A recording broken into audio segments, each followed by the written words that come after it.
Welcome to Soul Brothers. My name is Simon, and our job is to throw you into the Solana rabbit hole and show you around in our exciting ecosystem. Today, I got a guest with me. I'm going to talk to Anna from Perena, and she holds a BA in philosophy from the University of Chicago and an MBA from Harvard Business School. She entered crypto as an idealist, attracted to currency diversification and Bitcoin simplicity. She also started as an intern at Solana Foundation. I guess that's how she found her way into the Solana ecosystem, wrote extensive case studies on things like Solana Pay and Solana's history, and also for Go, a McKinsey offer to advance to full-time as head of stablecoins for over 2 years before leaving in mid-2024 to then build Perena. So Anna, welcome to the show. Nice to have you at Soul Brothers. How are you doing? Thank you, Simon, for the great introduction. Yeah, that's definitely it's a mouthful, right? Like you you have an extensive history here. I always find it very intriguing to see how people find their way to Solana. It's interesting to see that you found your way to Solana basically immediately through Solana Foundation. Yep. How did that happen? Like how did you get to know the team over there and then started your journey on Solana? I was one of the organizers at the Harvard Blockchain Conference in 2022. So I actually sat next to two people from Foundation when they came. And then I also had some friends who just left their jobs from high frequency trading and joined Solana Labs in 2021. So that was a good segue for me to learn about a new high performance blockchain at the time. Interesting. What would you have done if crypto didn't enter the picture? What was the trajectory of your career looking like back then? Like before you even discovered your passion for Bitcoin and everything it stands for? Honestly, I don't know. My first journey into crypto was 2017.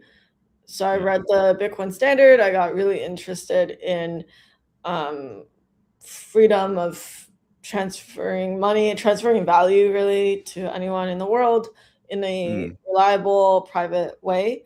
I then joined a Consensus, which was a smaller crypto startup at the time. And then if I didn't know about crypto, one thing I probably would have gone into like consulting, tech, and then just did a lot of outdoor stuff on the side. At some point, I wanted to become a professional dirtbag and just go stay outside. Wow. Okay, interesting. I mean, that sounds like fun as well. You're still active, or? I'm still active, yeah, but definitely not as active as I could have been. You said dirt bike, like motocross and stuff. Dirt bag, which means like you have no job, you just live in a van and go do outdoor things. I was like, what is Anna doing in her free time? That's fucking she's a beast. Okay, interesting. That's also definitely. I mean, it kind of aligns with your interest for sovereign technology and Bitcoin. You seem to be like a free spirit type of person. Where does that come from? Where do you think your passion and your interest for kind of permissionless technology and permissionless value transfer and sovereignty over money and so on comes from? Because it is fair to say that the larger part of the population doesn't really care, about back then especially doesn't care that much about these principles. It does require some sort of personal passion and dedication that usually comes from somewhere. Where do you think it comes from in your personal history? I think looking backwards, it might have been because I spent about cumulatively 1 year on the road. So I spent a decent amount of time in Argentina, in Jerusalem, Eastern Europe, really all over. And I remember going to the Cambio, which is like the underground dollar shop, and the rates were really different. It was 1 to 8 on the public market, like the government market, and 1 to 14 on the black market.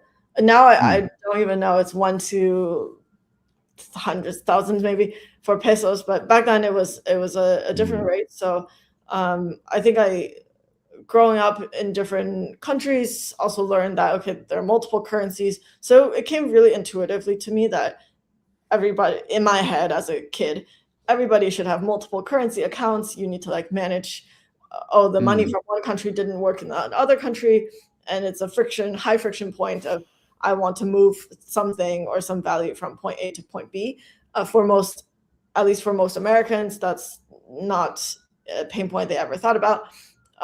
So from there, when I saw, and at McKinsey, my client was a payments company, one Mm-hmm. you all know, and I saw how slow and archaic the financial and payments plumbing and infrastructure were. So that got me even more interested in payments, because my original interest in just financial sovereignty was mostly stemming from spending time in China and in Argentina, places like this, and also in like the West Bank. But it really wasn't until I saw how existing payment systems worked that I understood what blockchains could do for it. So in a few sentences, or to break it down for people to understand it simpler, what friction did you discover there? Like, what was the fundamental issue in payments? You said it right now with the backstory, but let's repeat it more concise again. What was the friction and the pain point that you discovered that made you really passionate about alternatives? One, you could be really wealthy and the next day you can own nothing. Two, you can be really wealthy in one place and yet struggle to pay for simple things in another. Yeah. Three, you can be really wealthy and something beyond your control, not targeted to you, happens, and you lose all your wealth. Yeah. Yeah. And I think it probably broadened your horizon a lot to see that outside of the US as well. Where did you grow up, if I may ask, initially? I grew up mostly between China, Canada, and then came to the US for college. Yeah, but I guess you so far in your early life, leading up to your teenage years and then your professional career, you've seen systems that work fairly well to maintain wealth, and there's enough legal claims to it and stable currency systems and so on. But I think it required you to break out of these places and see how the world operates in places where it's broken, to actually develop that passion. And I think, because I do have a question that is like more interesting for all kinds of founders and especially young people, that I would like to give to you as well. And I think I can guess the answer, but let's see what you have to say. What advice would you give to young people in their let's say early 20s or maybe even earlier, that are having an entrepreneurial spirit in them? So you kind of know that as a teenager when you're like, fuck these kind of salary jobs, I want to take risk, I want to solve problems, I want to do something more with my life, but I don't know what. Most people just don't know what. Yeah. what would you say, what helped you maybe, or what do you wish you would have done more maybe even, that brings you on that road to discover what you should solve in the world, what problem? Find your tribe, leave school, get jobs at small businesses or startups. And every 3 to 6 months, ask if you are interested in that industry or you want to try something else. I actually really struggle with this. I've always known I wanted to be an entrepreneur, but it wasn't until I'm like almost late 20s that I started trying things. And I have talked to a couple of people recently where they sold their first company when they were 20, 22. So they started their businesses when they were 16, 18. And I was kind of jealous and thought, wow, what could have got them to so much conviction?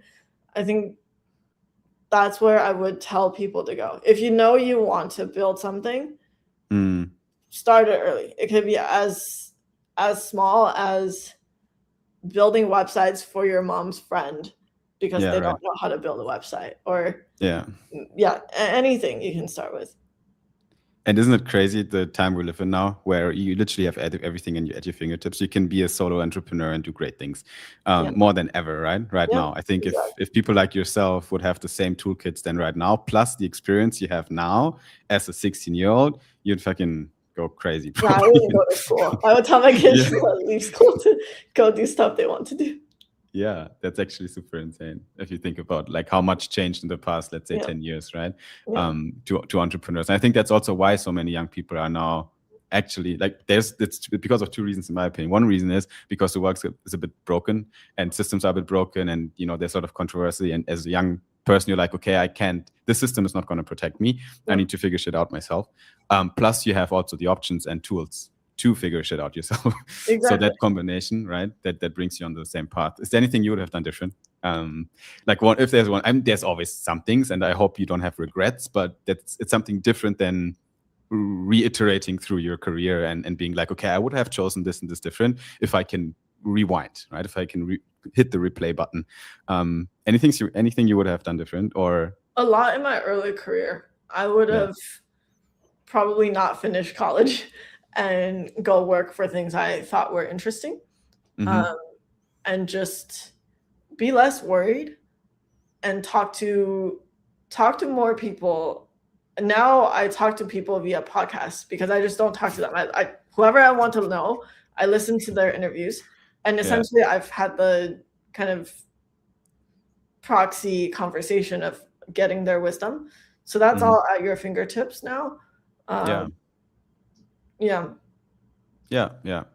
Crazy. Let's talk a little bit about today as well. I mean, I have a few more questions to your early career, especially on Solana, that I want to come back to. But before that, I think it's now a couple of minutes into our conversation. I think we should talk about Anna today. So instead of me introducing what you do today, tell me what keeps you up at night right now and during the day. What are you working on? And also, maybe you can already work into that brief description of what you're doing, why you do it. Yep. Which is the difficult part. But I am building Perena, so that's our logo. We help users grow their wealth and learn about investment opportunities across different asset classes. We are not a regulated or licensed asset manager yet, but we may become one in the future. True to my ideology, I built this as a permissionless product where not only do we provide smart contracts that let users that route deposit funds through different protocols like Drift, Camino, Project Zero, Henri, and we're always adding more. But we also connect and curate actually other curators' vaults. So we have one with Neutral Trade. We're launching 2 more this next month, and we'll be adding different asset classes. Right now, it's all stablecoins. We started off as a pure stablecoin infrastructure company, and I realized that that's not what the end user wants. So users want a place to manage their assets. In DeFi, in crypto degen terms, people call it "I want yield" or "I'm a yield farmer." But really, what people want is they want an asset manager and a wealth manager. So talk to a lot of users, understand that they, starting with mostly dollar-based assets, we're going to expand into other high-quality asset classes as well. Interesting. Can you outline a ideal user right now, because you use the term user a lot, but I think it helps for people to understand what you're building really, if you also outline a little bit what the target user really, or the ideal customer for Perena looks like. Great question. Our ideal user now is someone who is familiar with blockchain, likely made their wealth from being in crypto or just being paid by stablecoins, but someone who is not a professional trader, who doesn't want to gamble, and is open to opportunities and allocating assets in a balanced manner beyond 100% crypto allocation. So, for example, we have about 200 users that have deposited a somewhat significant amount on our platform. And they oftentimes, their behavior are they're seeking to diversify their portfolio across different relatively fixed rate opportunities. We see a lot of them go through multiple blockchains. They're between let's say Syrup USDC, Binance Earn, us, maybe Huma. They're always looking for places to kind of grow their wealth. And how do these users, in your assumption, decide where to park their money right now? So right now, most of our user base are quite DeFi native. We want to expand that into less DeFi native audiences because the DeFi